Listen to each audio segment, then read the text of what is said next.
Saint Xenia of St. Petersburg, known for her simple life and selfless devotion, is credited with numerous miracles, particularly in helping with employment, finding spouses, and healing the sick.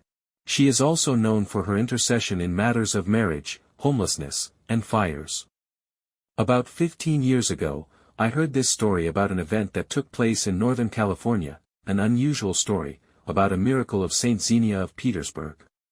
Nun Nina, now Abbess Nina of St. Nilu's Skeet in Alaska, had heard it from Father Weldon Hardenbrook, who at the time was the rector of a church in Santa Cruz County.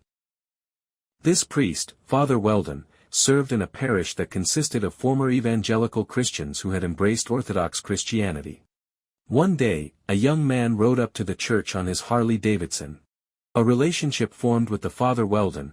He had given up one vice after another when the pastor told him that his biking would have to go if he wanted to truly follow Christ. This was too much for the newly born evangelical to bear, and he left the community and his pastor's care, never intending to return. Our biker rode off on his Harley Davidson, and soon had a terrible accident, which cost him his legs. Eventually he landed back in the company of his old friends.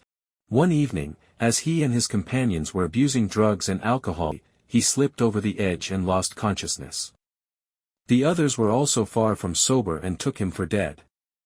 Not understanding clearly what they should do, and as usual avoiding all contact with the police, they simply dragged his limp, legless body to the street and threw him into the nearest garbage dumpster.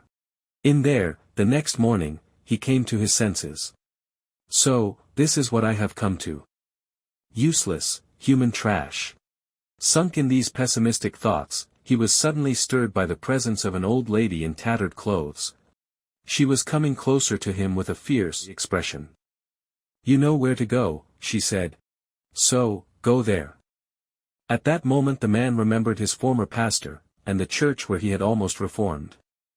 Determined to find it again, he made his way back to the town where it is located. When he returned to that church it was different. There were gold domes with crosses on the roof, and the interior was completely changed.